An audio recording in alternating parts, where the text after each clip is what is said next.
Hey guys, so tonight for dinner we are having oven-baked General Tso chicken sandwiches. So you have the satisfying General Tso chicken, which is sweet and rich and delicious, yet it's not fried. You don't have that thick breading on the outside. It's not being fried. So it's a little bit of a healthier version of General Tso chicken without frying and without all the breading. So what I have here is 4 pounds of boneless, skinless chicken thighs, and I'm going to open this up and I'm going to cut off all the excess fat and everything. And you could do this with chicken breast, but it'll just be a little drier. And so since we're putting it on a sandwich, I want it to have a little bit more moisture. So we're using chicken thighs, but I am going to clean them up and cut off all this fat, so they won't be that fatty. And then we're going to use ginger, hoisin sauce, honey, soy sauce, garlic, and salt and pepper. But I'm using some Goya adobo instead of the salt and pepper because it has salt and pepper and it has garlic and a few other things that'll just make it taste even better than just using plain salt and pepper.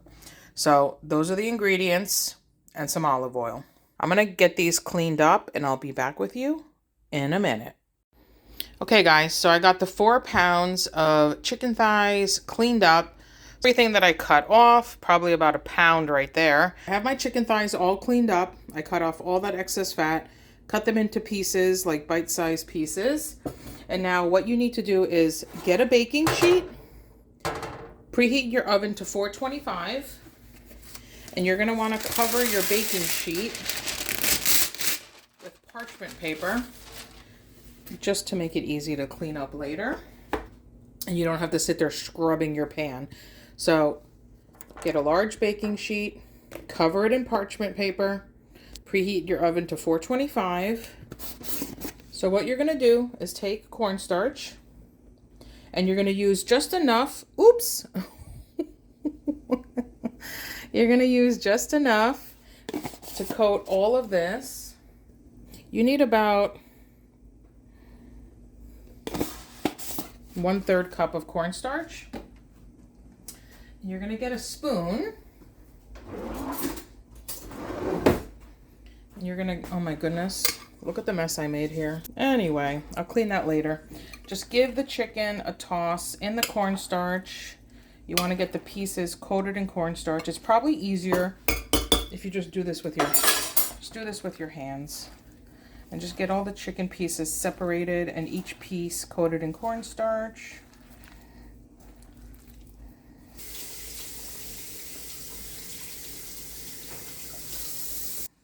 Okay, so once your chicken is coated in the cornstarch, you're gonna dump all the chicken on the baking sheet and just spread it out so it's like single layer.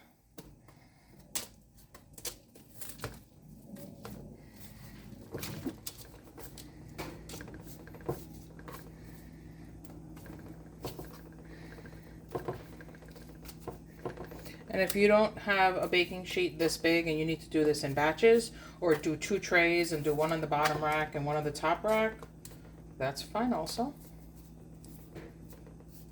If you don't need 7 to 8 sandwiches, you have a smaller family, or you're making it for 1 or 2 people, then you can definitely cut this recipe in half for sure. Okay, let me wash my hands 1 second.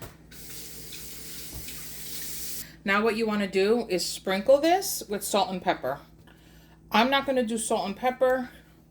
As I mentioned earlier, I'm going to do adobo because this has salt and pepper and some other ingredients.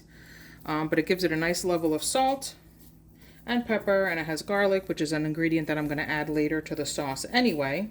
Now this is going to go in the 425 oven for about 15 to 20 minutes until they're done.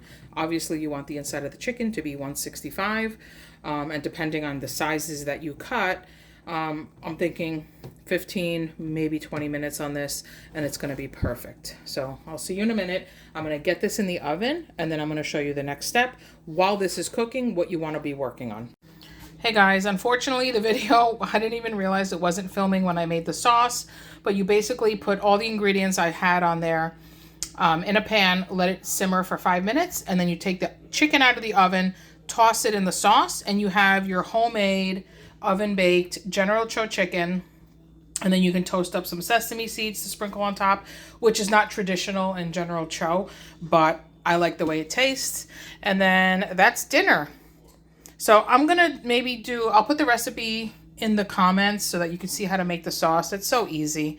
But yeah, it comes out really good. It's not fried, and it's just something a little different for dinner.